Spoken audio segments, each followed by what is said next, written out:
Welcome to the Consistency Club, a monthly podcast dedicated to marketing your photography business from the creators of This Can't Be That Hard.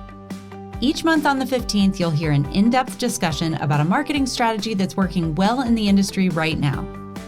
Looking for even more support? When you become a member of the Consistency Club, you'll unlock access to the extended version of each month's podcast, along with monthly email and social media templates, and bonus access to that month's secret strategy. Sign up at go.thiscan'tbethathard.com/club to get started.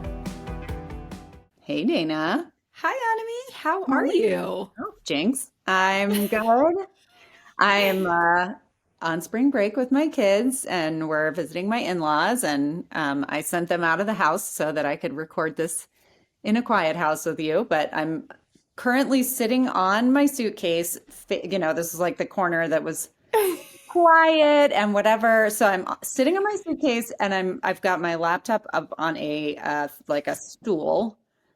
So it's real high tech around here today. Oh, I wish we could get like a behind the scenes picture of that. The stories in me is just like, oh, give us some behind the scenes, Anami. I know. I should totally do that. Sorry. I am the worst about, and I'm putting air quotes out, if you're not watching me creating content, I'm so bad about it. Anyway.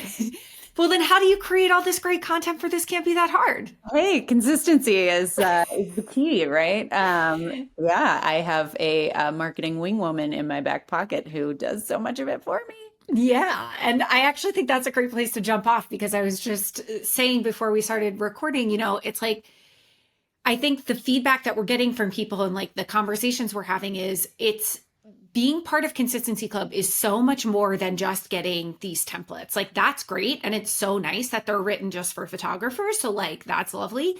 But it's really the idea of like that you have somebody who is in your back pocket, just thinking up your strategy or marketing strategy, like big picture. Okay. Right now, when you guys are hearing this, it's the middle of April, maybe the beginning of May, but like it's May. What does that mean for photographers? Like, are we gearing up for, summer session? Like, somebody is in the background thinking about what you need to be doing 5 months out from busy season today so that you are fully booked when it comes to busy season. And that is really, I think, the value of, what we're seeing for our people who have been around for a long time, is that they don't have to worry about like not only the minutia of like, I love your analogy about how marketing is like laundry. It's like an ongoing, never ending chore that we all hate. But at the same time, I think it's also, good marketing thinks big picture and thinks ahead, months ahead, so that you're prepared, when the holidays come around or when busy season or whatever. So anyway, I just, I kind of wanted to shout out to the people who have been around for a long time and who are starting to like really see the fruits of their labor. And then, for those of you who are new, or for those of you who haven't joined us inside the Consistency Club yet, just to explain that like, that is our intention here, is to really give you guys these, bigger picture strategies that are going to help you grow your business, not just put out cute social media content every month. Yeah. Well, I mean, there's so many like templates or, whatever, those kinds of things. You can just Google like, email templates, or you can use ChatGPT to write email templates. The fact of the matter is, though, when we set out to create this, we really were trying to think about like not giving a man a fish, but teaching him to fish. Like, our hope is that after spending some time in this club, like in the Consistency Club, you not only feel like you're putting out content, but hopefully your brain is starting to kind of click with the strategies and really the deeper kind of marketing lessons that we go after here. So yeah, I agree. I think that having a quick win every month is helpful, like having that easy go-to where you're like, okay, great. I don't have the creative bandwidth this month to come up with all of my reels. So I'm just going to like basically copy and paste what Dana has provided for me, or I don't know what to write in my emails this month. So I'm just going to take that template and kind of tweak it and put it out there. Like, those are great, but I really hope, and it seems like based on our feedback, that it is the bigger picture stuff that really, over time is the more valuable piece. So I love that. Yeah, me too. And this month, we are kind of doing a bit of a bigger picture, sort of multi-stepped like approach. So let's like jump in and talk to them about what our plan is for this month. Yeah, yeah, absolutely. So you guys have heard us talk about lead magnets or freebies before. These are the juicy little things that you put together that are free and available to someone who either visits your website or, comes across you in some way. They get maybe a pop-up or an invitation to download this thing. But in order to do that, they have to share with you their email address and sign up for your email marketing newsletter. So it's not that lead magnets as a concept are probably new if you've been here for any period of time. And certainly I'm sure that you've downloaded a handful of them, or maybe you have one. But what we want to talk about today is the fact, if we're going to talk about like laundry, it's an ongoing job. Building your email list is not something that you do once and then you're good. Like Yeah. it is an ongoing thing. And we talk a lot around here about how your email list really should be the hub of your marketing strategy, where because not everyone who comes across you on social or finds you out in the world or whatever is ready to hire you right that minute. And if you rely on something like social media, or God forbid, someone just remembering who you are, then by the time they are ready to hire a photographer, like they're probably going to go find some other photographer. So by Yes. getting them on your email list and then communicating with them regularly, you are not only building that like desire of, they are seeing photos of yours, or they're seeing they're reading your little stories or your, anecdotes or whatever, but they are building that know, like, and trust factor where they feel like they know you.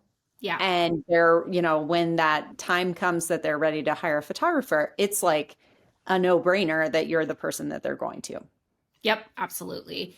And, I think that when we talk about a lead magnet, I think I think a lot of photographers probably have a lead magnet, right? Mhm. So, guys, if you already have one and you feel like you haven't really like, over I'm trying to think of a laundry analogy, overwashed it. It's getting worn thin. Yeah. If you feel like, that shirt's got some life left back in it, then just go with that one, right? But if Mhm. you feel like you could use a fresh, like, fresh bait here, then I would encourage you to take some time this month and freshen up that lead magnet. A great lead magnet should feed your list for several months, and sometimes if it's really good, like years, right? Like depending on what it is. So I do think that it is worth taking some time this month. And inside of the Consistency Club, I have given you just like I brainstormed a bunch of ideas for all different niches of photography. But, Anami also has a bonus training where she gives you a bunch of ideas in there for you. So, take some time to really think about. And when you're doing this, I want you to put yourself in the mind of your client. What do they need help with, right? And so, as a photography client, it's like, there's so much about the process that I don't understand. People, I am sure, always worry about what to wear. People don't understand like the timeline of like how it goes down, how to stand, like with the joke, what do I do with my hands? Yep. Whatever. These are all things that you guys might think are just silly, but to those of us on the other side of the camera, that is really helpful. And also it's like gets rid of a speed bump that is preventing us from booking family photos because we're like, that's what I do with my hands. That's what I wear, whatever. Or, that location is super inspiring to me. I do want those beautiful, I want that like beautiful location up on my wall or whatever the case is. So point being, take some time to think about what it is that your clients really want. And then bonus points if you can just think of something that is more unique than what is out there, right? Like if you keep seeing all the photographers in your niche, especially in your area, offering the same lead magnet, do something different so that you're able to market that in a different way, and people are like, oh, that's different, I haven't heard of that before. Yeah, and I think it can be really so. I want to come back to the fact that like a lead magnet really should not be, one of the biggest mistakes that I see people making, and something that I have been uh, like very guilty of because I tend to try to over deliver on everything, Yeah. is creating these huge lead magnets that are like the comprehensive guide to getting your photo taken for, every scenario possible. And it's kind of one of those things where it's like, if it's a 35-page ebook, like best of luck. Nobody wants to read that. Nobody wants to consume it. It's too much. And they're either not going to download it in the first place, or they're going to like sign up for it and then see the size of it and be like, oh, I'll put this on a shelf for later, and then never do anything with it. Mm-hmm. Really, the best kinds of lead magnets are a quick answer or a quick win to kind of a burning question. And I am really excited about the idea that I explored in this month's templates. So if you're in the Consistency Club and you have access to this month's templates, you're gonna dig that one. And I can't wait to see somebody else's version of it.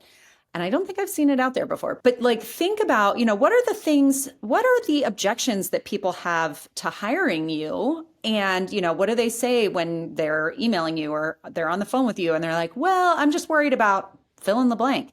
If you can create some sort of like guide to figuring out how to budget for your photography or whatever the case may be, that is actually meeting the person who's shopping for photography right where they are. You know what I mean? Yeah, absolutely. And the thing is, that solution, coming up with a lead magnet that answers like that burning question, is great for getting someone who's like kind of hot to hire a photographer. So that's sort of one strategy. And then you can go for a broader strategy that may appeal to your audience, your ideal client audience, that may or may not be interested in hiring a photographer right now. So like, you're a dog photographer or a pet photographer, and you create a lead magnet that like talks about the pros and cons of various dog parks in your city or something like that. I don't know.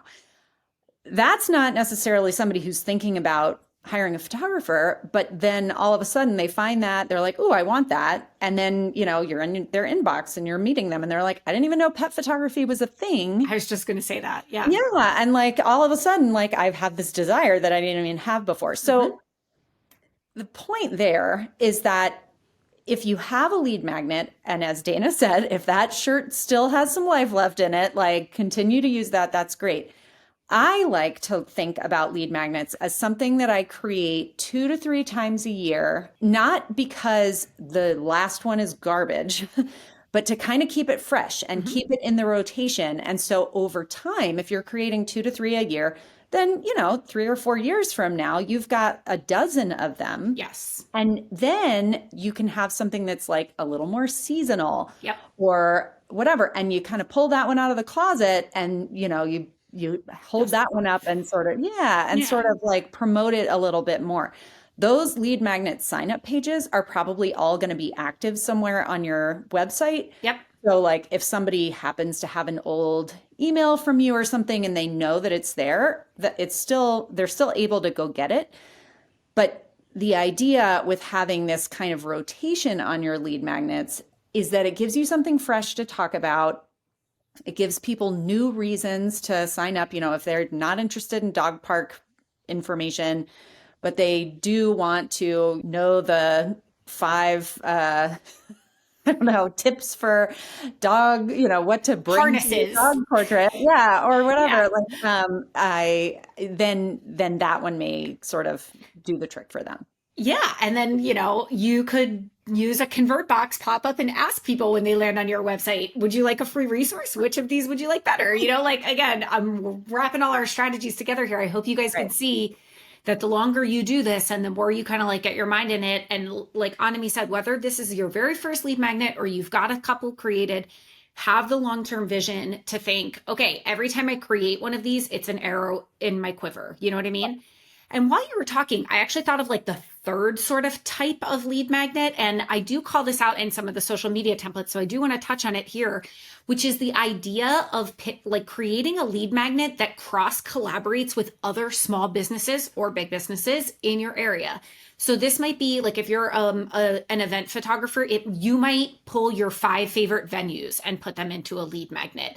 Like if you are a boudoir photographer, you might talk about like your favorite like shops for people to go buy lingerie and other outfits for boudoir photography, right? Then you can reach out to those people and you can cross promote. So like that's another way if you're looking for some inspiration. So we talked about like a big objection that your clients might have. Now we're talking about cross promoting with other like vendors, quote unquote, that your client would work with. And then the other one that Anami mentioned second, which is just sort of like a resource that might not be a roadblock for them to get to photography, but is something that they're interested in because they are a parent, a pet owner, a bride to be, whatever. So those are kind of like the 3 areas that you guys can start noodling on as you're thinking about what you want your lead magnet to be this month. That also brought something up for me where if you are cross promoting with another brand or multiple brands, one of the things that is a very common lead magnet strategy out there in the world is a discount. So, sign up here, like sign up for our email list and get 10% off your first order, right? We've all seen that. And most photographers avoid that because, it's like, oh, we're starting out with a discount. And like, how does that resonate and all this other stuff? But let's say that you put together some sort of like guide to a shopping guide for your boudoir session. And the whole thing really heavily featured your favorite lingerie boutique.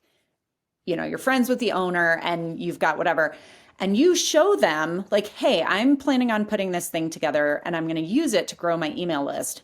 I would love to have people sign up for that. And in the thing that hooks them into signing up is a discount at their boutique. Mm-hmm. So it's like you get a 20% coupon for purchase of $100 or more, or $200 or more, or something like that. And then that helps you grow your list. It helps them market their business, and they're going to be motivated to also share your lead magnet because, so there's just another idea very Love much up in my head.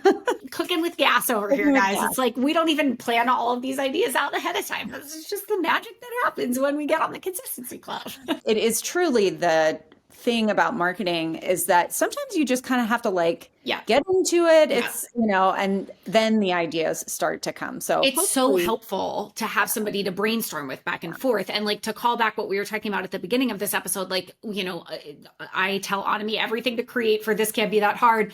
But it's like, but we're always talking together about our marketing strategy, right? Yeah. So like having that other person to like bounce ideas off of is really great.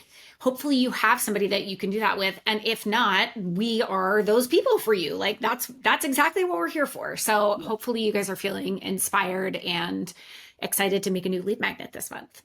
I have talked before about how I have when I go for walks, I always have podcasts on in my ears, and I am the weirdo who stops and pauses the thing and pulls out my phone and makes audio notes to myself about okay, new idea, blah, blah, blah, blah, blah. So I love to imagine, and you'll have to tell us if this is true for you, that you're out there listening somewhere. And when these ideas hit, they help you kind of inspire your own, even if it's not the idea that we're giving you, it inspires your own creativity. Yeah. There is sort of the funny thing, the question that I've heard many times about, well, I've created a lead magnet to grow my email list. So does it do me any good, or should I share that lead magnet with the people who are already on my email list? Yeah, we very much are addressing that in our email templates this month. So I'm excited for that. And then we are, of course, using social to help promote either a lead magnet that you've got, or again, Dana mentioned, we've got a whole bonus training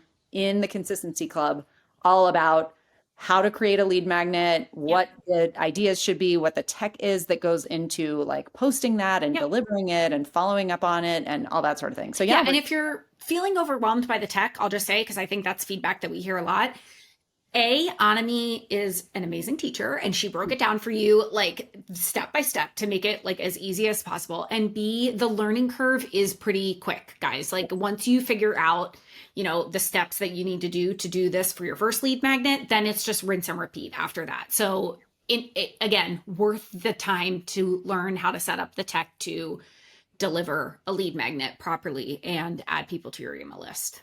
Yep. That's basically it. I guess we will go ahead and say goodbye to our non-members, although we would love to have you join us. You can join us at go.thiscan'tbethathard.com/club. And for our members, we will be continuing the conversation and walking you through this month's templates. That's it for this month's marketing lesson, but there's more waiting when you become a member. Visit go.thiscan'tbethathard.com/club to join the Consistency Club and get instant access to the rest of this episode, your Mad Lib style email and social media templates, our library of bonus trainings, and this month's secret strategy. Again, that's go.thiscan'tbethathard.com/club. We can't wait to have you.